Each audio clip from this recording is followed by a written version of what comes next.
Vamos fazer a nossa devocional, né? Bem rapidinho, para a gente já começar o dia aí, bem em espírito. Eu vou falar um pouquinho da parábola do credor incompassivo, né? Essa palavra incompassivo significa sem compaixão, é um ato de desumanização, né? E a gente vai aprender bem rapidinho através dessa parábola que Jesus contou, né? O quanto que o ser humano ele corre o risco de viver a vida de uma maneira incompassiva, né? A parábola fala assim, ó, que existia um credor e esse credor tinha um servo que devia esse credor. E daí o credor chama esse servo devedor, cobra o que tem, o servo fala que não tem como pagar, fala, eu não tenho recursos, eu não tenho o que fazer para te pagar esse dinheiro. E daí o credor fala assim, ó, então pega esse servo e toda a sua família e tudo que eles têm, o pouco que tem, colocam eles à venda e com o dinheiro da venda vai ser paga a dívida. Aí o servo devedor se ajoelhou na frente do credor e clamou ele misericórdia, pedindo misericórdia, que não tinha como pagar e que também não queria perder a sua família, e pediu para o credor ter misericórdia e que durante a vida esse servo ia pagar a dívida. Aí o credor olha para o servo e fala, tudo bem, a sua dívida está perdoada. E esse servo devedor que estava prestes a ser vendido com a sua família para pagar a sua dívida, ele sai da presença do servo, começa a ir em direção à cidade, e assim que ele sai, ele dá de frente com uma pessoa que devia ele. E daí ele agarra o cara no pescoço, dá um gogó no cara, leva o cara para o chão e fala, me paga o que você me deve. E daí aquele devedor fala assim para ele, olha, eu não tenho com que te pagar agora. Me perdoe e eu te pago durante a vida. E daí ele falou assim, não, prendam esse homem e que ele pague, e que ele fique preso até essa dívida ser paga. E daí o homem foi levado ao cárcere por causa da dívida, né? E aí Jesus termina a parábola dizendo, né, que esse homem ele era bem incompassivo. Mas trazendo um pouquinho, né, para o nosso contexto, o significado dessa parábola, corre-se o risco de uma ingratidão muito grande tomar conta do nosso coração. Porque essa mesma pessoa que cobrou aquele que quem não tinha como pagar e colocou ele na cadeia, era a mesma pessoa que 5 minutos atrás estava clamando por misericórdia. E aquele credor teve misericórdia daquele homem, mas aquele homem não teve misericórdia daquele que devia ele. Então, assim, tamanha a ingratidão do coração do ser humano quando a gente não consegue perceber que a gente precisa tratar a vida e as pessoas da mesma maneira como nós somos tratados. Isso é espiritualidade. Então não vamos falar de parte terapêutica, mas falando de espiritualidade, aquela oração que a gente faz todos os dias do Pai Nosso, perdoa as nossas ofensas assim como eu tenho perdoado aquele que me tem ofendido. Eu estou pedindo para Deus estabelecer um padrão na minha vida, e o padrão que eu estou pedindo para que Deus estabeleça na minha vida é o padrão com que eu vivo a vida. Perdoa a minha ofensa, assim como eu perdoo a quem me tem ofendido. E muitas das vezes a gente faz essa oração todos os dias depois da nossa reunião, mas na prática da vida ela passa batida. A gente não consegue viver na prática do dia a dia, nos nossos encontros, nos nossos relacionamentos com as pessoas, com a família e com a gente mesmo, da maneira como a gente tem orado todos os dias. Pai, perdoa as nossas ofensas. E daí eu estabeleço um padrão na oração, assim como eu perdoo. Então a parábola de hoje é para que a gente avalie a maneira como a gente tem lidado com o nosso próximo, porque a maneira como eu me comporto, a maneira como eu estabeleço o meu padrão de vida é a maneira como Deus vai me julgar. O grande problema é que nós, agora trazendo um pouquinho para a gente, adicto, a gente já errou demais na vida. E muitas das vezes a gente chega diante de uma situação querendo ser um juiz. Como esse homem que tinha acabado de ser perdoado, qual que era a ideia? Qual que é a ideia do perdão? E é interessante que Jesus, quando começa a falar essa parábola, ele fala assim, ó, o reino dos céus é semelhante a um homem. Aí ele começa a contar toda essa parábola que a gente ouviu. Então Jesus está dizendo assim, que o espírito do reino de Deus e dos céus é semelhante a essa parábola de que eu fui perdoado. Se eu fui perdoado, portanto, eu também preciso perdoar. O que de graça eu recebo, de graça eu dou. Só que na prática da vida a gente não entende a vida assim. A gente se comporta na vida perante as pessoas como um juiz, desconsiderando aquilo que foi me dado por misericórdia e por graça. Então, a espiritualidade de hoje está dizendo para a gente se comportar na vida da maneira como nós recebemos de Deus. E daí a pergunta é, o que eu recebi de Deus? Porque eu só vou me relacionar na vida encarnando em mim aquilo que Deus encarnou em Cristo se eu souber o que significa o reino de Deus. Se eu souber aquilo que Deus me deu. Então é muito interessante que a gente se envolva com esse Deus e comece a conhecer a partir de hoje, né, os seus caminhos e tudo aquilo que Ele fez por nós, para que na vida eu preciso me comportar dessa mesma maneira. Então quando a gente olha para a Escritura, para o Evangelho, a gente vê um Deus que amou e perdoou de graça. Porque não é pelo o que eu fiz que eu vou ser salvo, é pelo aquilo que Jesus fez. Então, eu tenho um parâmetro agora, eu tenho um termômetro, que é aquilo que Deus fez por mim. Quanto mais eu entendo aquilo que Deus fez por mim, mais eu vou fazer na vida do próximo. Esse é o Evangelho, é o reino de Deus, é a transformação que Jesus vem pregando desde quando Ele entra no cenário lá em Jerusalém, que João fala: eis o Cordeiro de Deus que tira o pecado do mundo, e Jesus começa a falar: arrependei-vos porque o reino dos céus já chegou até vocês. E numa outra ocasião Jesus fala: o reino dos céus ele não é um lugar em que eu possa ir, mas o reino dos céus ele só pode ser encontrado numa única condição, que é dentro de vós, é o que Jesus falou. Então o reino de Deus, ele é um movimento, um conjunto de sentimentos e de consciência que vai mudar a minha vida para sempre. É o que aquele servo incompassível não entendeu.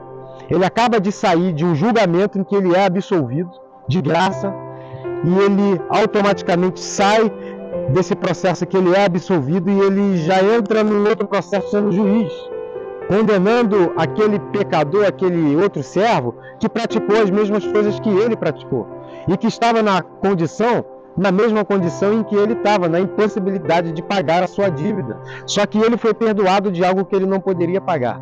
Mas na hora do encontro na vida, da prática na vida, ele age como um juiz. E ele não usa de misericórdia como usaram com ele. E Jesus termina dizendo essa parábola que esse servo, que cobrou o outro servo, que não tinha que pagar e que prendeu, é um servo incompassivo. E que esse servo ele volta na condição de devedor. Porque ele não praticou na vida aquilo que Deus praticou em Cristo por ele. Então, resumindo e encerrando, qual que é a máxima dessa parábola? Eu preciso tratar o próximo como eu sou tratado por Deus. E essa oração que a gente faz todos os dias do Pai Nosso, ela é uma oração muito importante e que muitas das vezes a gente não percebe. Jesus ensina os discípulos a orar e ele chega nessa parte e fala: perdoai as nossas ofensas, ou seja, perdoar a minha ofensa assim como eu estou perdoando aquela pessoa que tem me devido. Eu estou pedindo para que Deus me perdoe como eu perdoo aquela pessoa que me traiu. Eu estou pedindo para que Deus me perdoe assim como eu estou perdoando o meu pai que foi embora. Eu estou pedindo para que Deus me perdoe assim como eu perdoo o meu irmão que me feriu. Eu estou pedindo para que Deus me perdoe assim como outros seres humanos me feriram na vida. E daí agora eu olho como que eu tenho me relacionado com quem me traiu, com quem me feriu, com quem me magoou. Porque não é porque somos adictos que também as pessoas não erram com a gente. Nós não somos o diabo da história. Nós somos seres humanos também. As pessoas erram com a gente e esses erros eles se tornam trauma e gatilhos. E muitos desses traumas e gatilhos me jogam novamente na droga, por uma inabilidade nossa de conseguir perdoar. Então é uma palavra de libertação, porque quando eu perdoo, aí esses sentimentos somem do meu coração. A raiva, a angústia, o rancor, o sentimento de vingança para aquela pessoa que me traiu, que me feriu, ou que me vendeu, ou que fez qualquer coisa contra mim, e eu carrego um sentimento contra essa pessoa, e esse sentimento vem corroendo meu coração, e não tem deixado eu crescer como ser humano. E daí eu entro no ciclo do processo da desumanização que tem acontecido desde Adão. O ser humano ele vem cada vez mais se afastando da sua natureza divina, a qual Deus criou. Façamos o homem conforme a nossa imagem e nossa semelhança, um ser humano capaz de amar e perdoar. Aí Jesus traz essa parábola sobre o credor e o devedor. Na verdade, Jesus está dizendo o seguinte: esse credor é Deus e esse devedor é o ser humano. Quando o ser humano chegou na presença de Deus e que Deus cobrou a dívida e o ser humano não tinha como pagar, e o ser humano ajoelhado perante a presença de Deus fala: eu não tenho com que te pagar. Aí o credor, simbolizado na figura de Deus, fala: você não precisa me pagar, a dívida está perdoada, você não precisa fazer mais nada. Agora vai e vive a vida dessa maneira, amando e perdoando. Aí a gente sai da presença de Deus com o perdão e a gente não consegue amar e nem perdoar. Aí a vida vira apenas existência, porque o coração vai ser tomado de sentimentos horrorosos e destrutivos, e a gente dentro da nossa razão, cobrando o próximo, sendo que a gente poderia fazer um movimento espiritual que vai salvar a nossa vida e a vida do próximo, é o amor e o perdão. Então assim, corre-se o risco da gente estar aqui debaixo de uma dádiva, que é a recuperação, onde eu preciso ser perdoado, principalmente pela minha família, pela minha mãe, pelo meu filho, foram os que mais precisaram me perdoar, a minha mãe, meu filho, a minha família, de todas as situações que eu fiz com que eles passassem, principalmente as emocionais. Corre-se o risco de eu estar debaixo desse processo, precisando ter o perdão deles, mas ainda vivendo a vida sem conseguir amar e perdoar qualquer tipo de ofensa contra mim.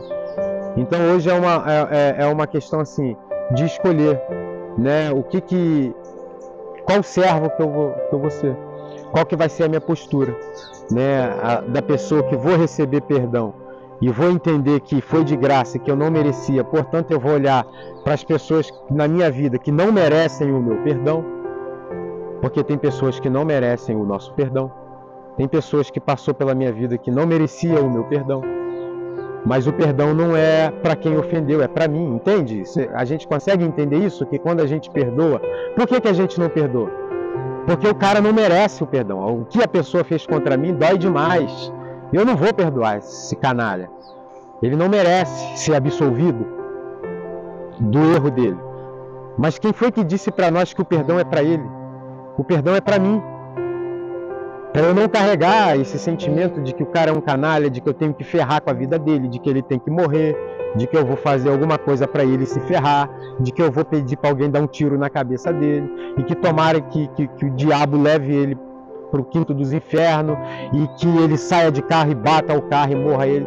Isso é destrutivo para o ser humano, ficar desejando para o outro uma sentença só porque ele pecou contra mim. Então o perdão é um benefício para mim, não é para ele. Porque ele pode continuar sendo um canalha na vida de outras pessoas. Mas eu não posso conviver com esse sentimento dentro de mim. Porque eu já tive experiência de conviver com um sentimento dentro de mim de que a outra pessoa tinha que se ferrar pelo que fez por mim. E que ela tinha que experimentar o mesmo veneno que ela injetou em mim. E aquele sentimento era horrível. E ia usando droga, e aquilo ia, sabe, quando a droga acabava, aquela depressão pós-uso, já a vida é uma bosta, e esse sentimento ainda era uma coisa horrorosa, era um inferno. Esse é o inferno. Isso é inferno. Então, mas quando eu comecei a entender o amor e o perdão de Deus pela minha vida, e que eu fui entendendo que o perdão era muito mais para mim do que para o próximo, aí perdoar virou uma alternativa para a minha própria recuperação. Então, uma ferramenta espiritual muito boa para que a gente sobreviva e para que a gente fique limpo, uma ferramenta espiritual é amar e perdoar o meu ofensor. Isso é de uma libertação tão grande que só experimentando a gente vai poder sentir o efeito dessa promessa que Jesus fala. Porque é isso que o reino de Deus veio fazer com a gente. Mudar a lógica cultural e humana que existe dentro da gente. Qual que é a lógica cultural e humana? O cara me deu um tapa na cara, eu vou dar outro nele. Ele me roubou, eu vou roubar ele. Ele me feriu, eu vou ferir ele. Aí Jesus fala uma vez isso. Ouviste que foi dito, olho por olho, dente por dente, eu porém vos digo: amai os vossos inimigos e orai por aqueles que vos perseguem. Porque até os fariseus se relacionam com outros seres humanos dessa maneira. A quem me feriu eu firo, a quem não me feriu eu não firo. Mas Jesus vai dizer, mas o reino de Deus, ele veio para trazer uma coisa dentro do coração de vocês que é diferente dessa lógica. O reino de Deus veio trazer para a gente um processo natural de amar o meu inimigo e orar por aquele que fica me perseguindo. E isso não é uma lógica humana, mas é um comportamento natural daqueles que tiveram o coração convertido pelo Evangelho. É um processo natural, amar o inimigo e orar por aquele cara que fica te pentelhando. E isso não é uma lógica humana, é uma lógica divina. E é por isso que Jesus se apresenta como aquele ser que vem trazer uma boa nova no coração do homem. A boa nova que Jesus veio trazer é essa lógica do reino, que não tem nada a ver com a lógica humana. Porque aqui no nosso mundo que a gente vive e se relaciona, para eu ser o primeiro, eu tenho que estar numa posição de destaque e de poder. No reino de Deus, Jesus falou que quem quer ser o primeiro tem que ser o último. E que quem quer ser servido tem que servir o próximo. Porque aquele que era o rei, o Senhor de todas as coisas, em vez de querer assumir uma posição de ser servido, lavou os pés dos discípulos. Porque ele era servo, mesmo sendo Senhor. E é quando a gente olha para Jesus, a gente vê a prática de tudo aquilo que ele teorizou no reino de Deus. Aquele que era rei decidiu ser servo, lavando o pé dos discípulos, curando doentes, fazendo surdo ouvir, mudo falar, coxo andar, pecadores se arrepender. Então Jesus é aquele que poderia se assentar num trono e que as pessoas ficarem bajulando ele preferiu assumir a posição de servo. E ele pede para que a gente repete isso na vida. Então quem quer ser o primeiro seja o último da fila.